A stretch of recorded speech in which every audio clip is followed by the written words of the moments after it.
Welcome to 3 Count Commentaries. Today we're going to be talking about the death of NXT UK and the phoenix that will come from the ashes known as NXT Europe. So for a long time people have been discussing NXT UK. Well, not many people have been discussing it because not many people even watch it. So it was surprising to me to see all of the outpouring of how sad this was from the normal corners of the internet who claim to care about this kind of stuff. But I actually do watch NXT UK, and I can tell you, I'm not really all that surprised. So there's a list of people who got released. We're going to go through that list. We're also going to talk a little bit about NXT Europe and what some of the things we can look forward to. But mostly I want to talk about the legacy of NXT UK. It was a germ of an idea that some people were kind of excited with at first, but as usual, the longer you stay with something, the less interested you are in it. And then as, you know, there's more wrestling on TV than ever before, that kind of damaged the NXT UK brand. Of course, the pandemic did as well. So there's a lot of things to consider. But first, let's talk about some of the talents that were released. There's a list. And it seems to be, you know, like about 2/3 of the NXT UK roster was released. So let's talk about the releases and some of the people who weren't released. Let's see. Releases. We got Flash Morgan Webster. Who cares? Wild Boar. Who cares? Jack Stars. Who cares? Mark Andrews. The guy's been fired from Impact and WWE. That sucks. Amel, who I actually like. I think Amel is great. She gives me big Layla L energy. Layla L from Lay Cool. I just like her. She's just very sexy. Amelia McKenzie, who seems to be well liked among the people on the internet. Kirsty Bosley, who was the ring announcer. Dave Mastiff, Ashton Smith, Shaw Samuels, who was doing something fun when he was on the roster. He was playing a bookie where he was his buddy Noam Dar was the NXT UK Heritage Cup champion. And he was, you know, betting on wrestling matches. And Noam Dar lost to, I believe it was Mark Coffey. And he ended up losing everything. So he was doing his version of like the bum-ass Corbin storyline. Where, you know, people kept coming up to him asking him for money that he didn't have. So he was really fun on the roster. As being sort of the loudmouth, you know, he was just a great character. I hate that they fired him. So he's one of the guys that I actually am upset that they fired. Nina Samuels, she was doing something fun too. She was doing basically a talk show host. She was pretty ridiculous. I thought she was fun too. Sam Grantwell, he talks funny, but I don't think anything else about him was very interesting. Danny Luna, who I remember who she was because she was in that group with Flash Morgan Webster and the other guy, Mark Andrews. But other than that, she didn't make any individual impact on me. Primate, Rohan Raja, who was a member of De Familia, but they fired the whole group, it seemed, except for one person. Kenny Williams, they was doing something interesting with her when he was doing the cockroach thing. I don't think we knew where that was going at all. Amir Jordan was released. Trent Seven, which surprised a lot of people. He's sort of the godfather of NXT UK. And, you know, a lot of people are very upset about Trent Seven being released. So, it is what it is. Sid Scala was released. Eddie Dennis, T-Bone, Tiaman, who was the leader of De Familia. I like Tiaman.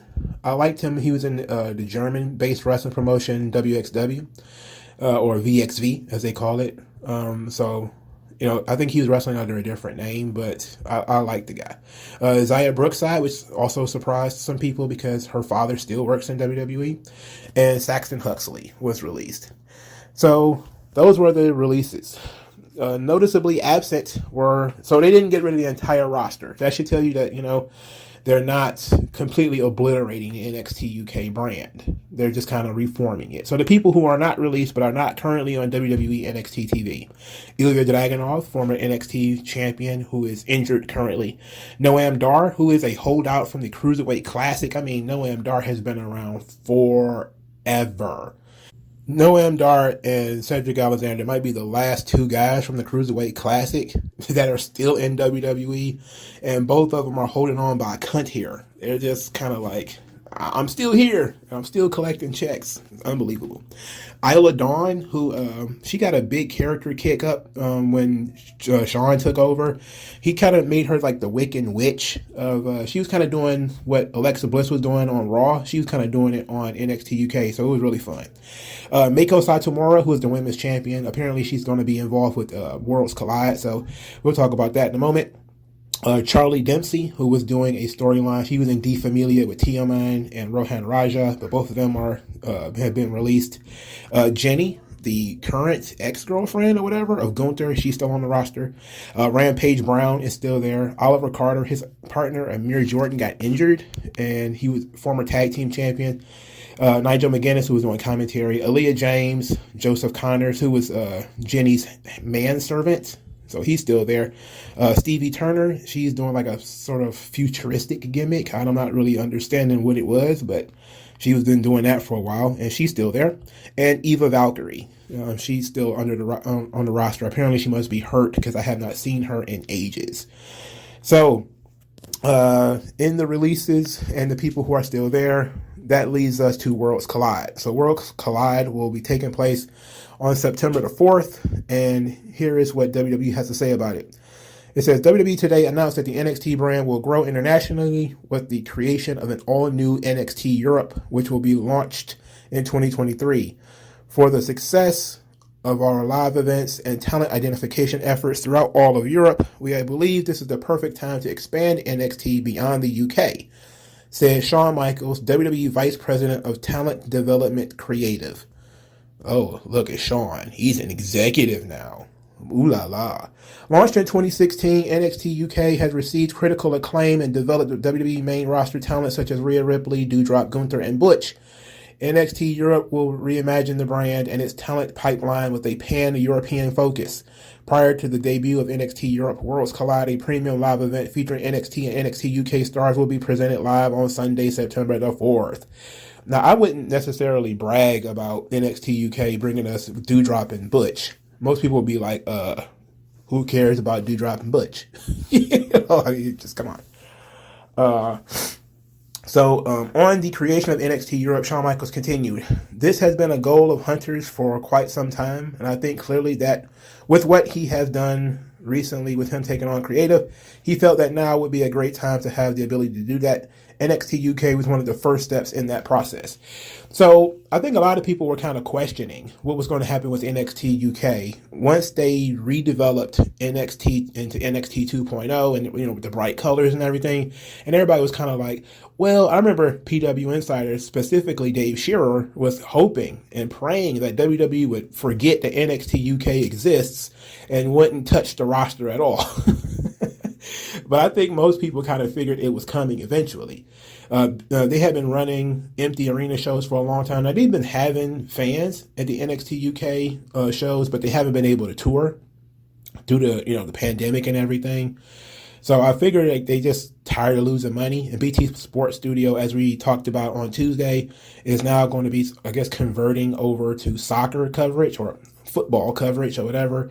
And they just won't be able to use the arena. So they just kind of figured, you know what, we'll just relaunch the thing next year and do something different with it. In controlling creative, now Triple H also has an opportunity for a greater pocketbook. There's just more money out there now, more chances for him to take.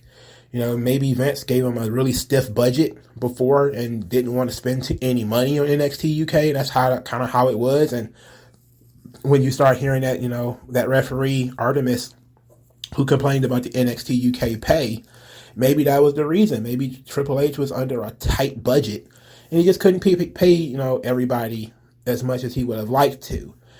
But at the same time, there was only one person complaining about the pay. So it is what it is. I think most people were complaining about the presentation. So now that he has, a wider budget, likely, we're going to start saying, hey, this is going to be something new. So I'm willing to give it a shot. So with this new NXT Europe, there's a lot of ideas floating around out there about whether this will lead to title unifications at Survivor Series, at Worlds Collide, that maybe somebody, either Tyler Bate or Braun Breaker, are going to walk away as the unified NXT champion. The idea behind that is I don't think so. Now, they did spoil their big tournament from NXT UK because Dragunov was injured. And in that injury, there had to be a tournament for the NXT UK championship. Literally 2 or 3 matches into the first round, this was announced. And then Tyler Bate pops, 2 or 3 matches into the first round, Tyler Bate pops up on NXT Heatwave with the NXT UK championship, completely spoiling the tournament. And then the next day, 2 days later, they announced that NXT UK was being folded. There was a lot of discussion about unease within the roster, but I'm like, the reason for the releases, that has been something that's been bandied about for a little while. So let's talk about that, because I forgot about it. Some people believe that there are people who didn't want to move to Florida. And those people who didn't want to move to Florida were then released from their WWE contracts. Apparently, from other information that I was able to see, that is not entirely true. Some people, that may have been the case, that they couldn't move to Florida or they didn't move to Florida. For other people, apparently they were not even asked. So there's no way of knowing what the reasoning were. And as usual, when there's a lot of talent being released, there's usually not one reason. Like, there's not going to be one reason you fired 24 people unless the company is going out of business. They fired like 21 wrestlers or something like that. So unless you have like a really good reason, there's not going to be one really good reason why everybody gets released.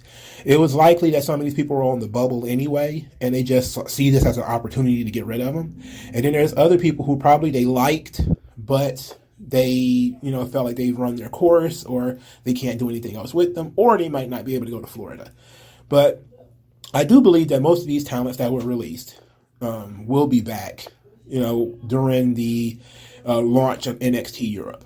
And some of them will be snatched up by AEW, of course, or different wrestling promotions, obviously. But I think most of them will end up coming back. I definitely think like Trent Seven and Amel will be back. Sean, despite the fact that he didn't really go all the way with Amel, he has been using her a lot. And she's sort of been, outside of Mako Satomura, she's been sort of the top female babyface. So I don't see him completely giving up on her. She was positioned really well. So her being released was kind of a surprise to me. I would think she would have been one of the people he would have brought to Florida, but there might be some reason why she couldn't come. And unless they make that stuff public, we don't know. So we can look and say there could be any reason, but some of these people will likely be back during the launch of NXT Europe. And with the expansion of NXT Europe, as them going across Europe, and more likely it's going to be increasing their touring schedule. They've already increased their recruiting, which is sort of a weird question. Like, what is the difference? What is the difference between NXT UK and NXT Europe?